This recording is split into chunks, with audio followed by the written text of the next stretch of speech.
हमारा विषय वस्तु है लिंग सहलग्न वंशागति।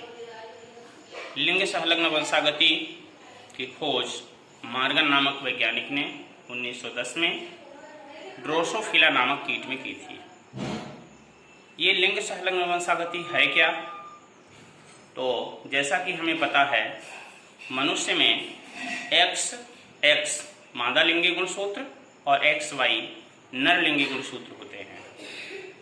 जो जीन इन गुणसूत्रों के ऊपर पाए जाते हैं और संलग्नता को प्रदर्शित करते हैं, ऐसे जीनों को लिंग संलग्न जीन कहा जाता है और ऐसी वंशागति को लिंग संलग्न वंशागति कहते हैं। ये लिंग संलग्न वंशागति में कुछ ऐसे रोग भी हैं जो संलग्नता को प्रदर्शित करते हैं। उनमें से पहला है अपना हीमोफीलिया या ब्लीडर्स रोग। हीमोफीलिया में ब्लड की क्लोटिंग नहीं होती है, अर्थात किसी भी तरह से शरीर में चोट लग जाने, कट जाने की स्थिति में ब्लडिंग होती रहती है, खून निकलता रहता है और रोगी की मृत्यु हो जाती है। ये ब्लडिंग होने के कारण ही इस रोग को ब्लीडर्स रोग कहते हैं। दो प्रकार की होती है, हीमोफीलिया ए और हीमोफीलिया बी।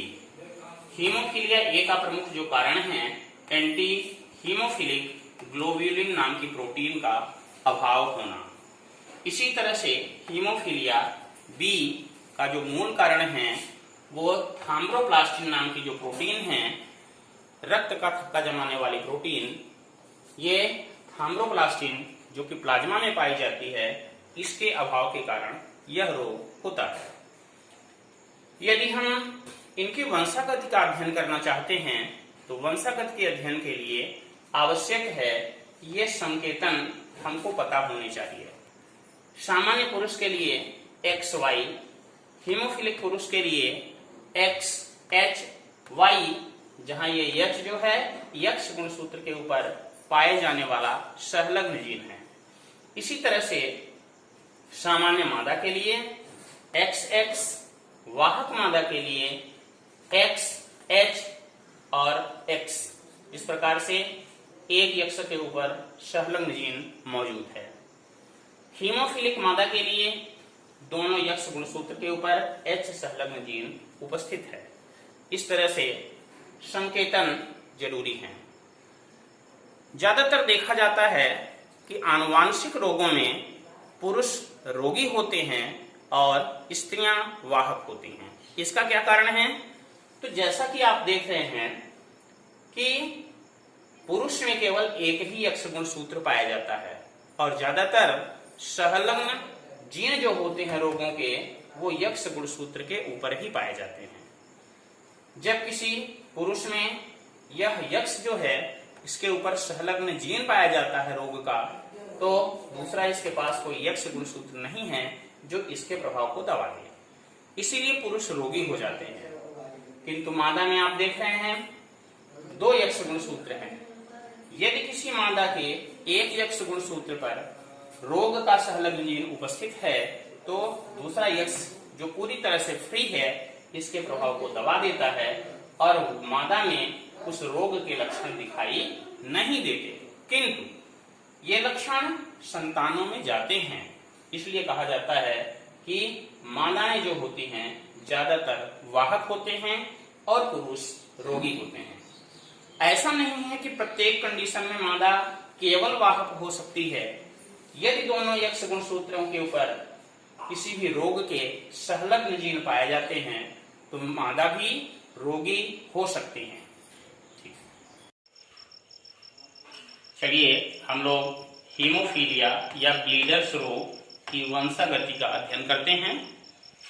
यदि कोई सामान्य पुरुष है और उसका विवाह किसी वाहक मादा के साथ होता है तो उनकी संतानों में वंशागति क्या होगी, किस प्रकार की संतानें उत्पन्न होंगी, इसका अध्ययन करते हैं। सामान्य पुरुष XX जिससे XY, जिससे X और Y दो प्रकार के गैमेट बन रहे हैं।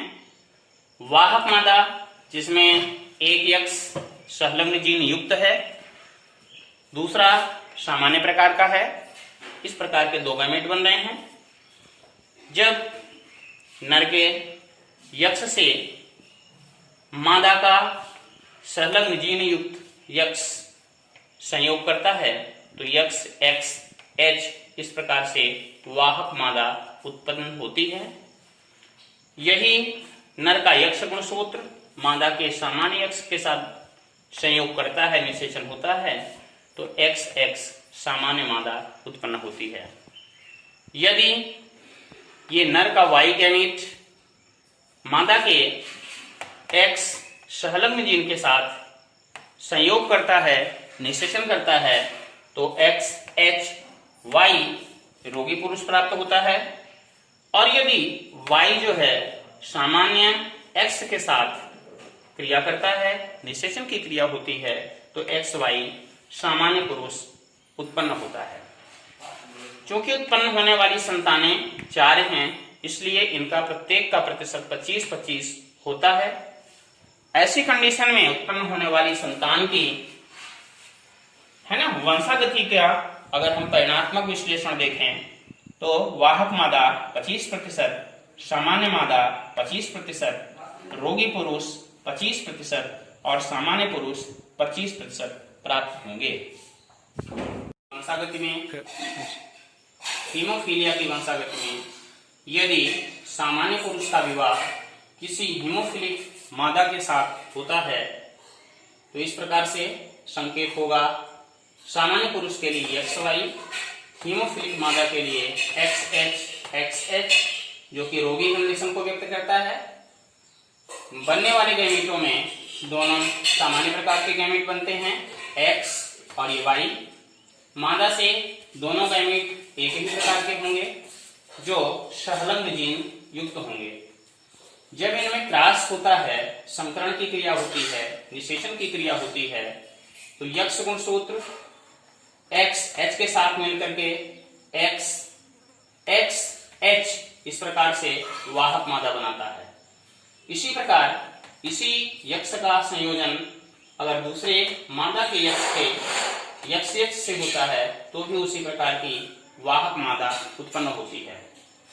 यदि वाई का संयोजन मादा के किसी भी गैमीट के साथ होता है तो आप देख रहे हैं कि एक्स एच वाई और एक्स एच वाई इस प्रकार से रोगी पुरुष प्राप्त होते हैं। इस तरह से हमें जो परिणाम मिलते हैं सामान्य पुरुष और हीमोफिलिक स्त्री के विवाह से उत्पन्न होने वाली संतानों में सभी मादा जो प्राप्त होती हैं वो वाहक होती हैं जो 50% हैं, और हीमोफिलिक पुरुष जिन्हें रोगी पुरुष भी कह सकते हैं ये भी 50% प्राप्त होते हैं। वंशागति जिसमें हीमोफिलिक पुरुष और हीमोफिलिक मादा यानी दोनों ही रोगी कंडीशन में हों तो उसका परिणाम क्या होगा। हीमोफिलिक पुरुष के लिए एक्स एच वाई और हीमोफिलिक मादा के लिए एक्स एच इस प्रकार के दो संलग्न जीनों की स्थितियां प्राप्त होती हैं। इनसे प्राप्त होने वाले गैमीट एक्स एच और वाई ये पुरुष से गैमीट बन गए, एक्स एच ये मादा से दो गैमीट बन गए। इनमें जब क्रॉस की क्रिया होती है तो ये एक्स एच मादा प्राप्त होती है जो कि रोगी होगी। चूंकि इसमें दोनों संलग्न दोनों एक गुणसूत्र में हैं, इसलिए रोगी की कंडीशन होगी। यही एक्स एच नर का और मादा के एक्स एच संयोजन कर रहे हैं तो यहां भी रोगी मादा प्राप्त होती है। ये बाई का संयोजन जब मादा के एक्स एच के साथ होता है तो प्राप्त होने वाली नर संतान जो होगी ये भी रोगी होगी, और दूसरा जो गैमीट है एक्स एच वाई इससे भी संतान जो रोगी नर प्राप्त होती है, रोगी नर। यानी ये कह सकते हैं कि जो 50% नर प्राप्त हो रहे हैं वो भी रोगी हैं और मादा जो प्राप्त हो रही हैं ये भी 50% हैं और रोगी हैं। परिणाम स्वरूप कहा जा सकता है यदि नर और मादा दोनों ही रोगी हैं तो संतानें अवश्य ही रोगी होंगी।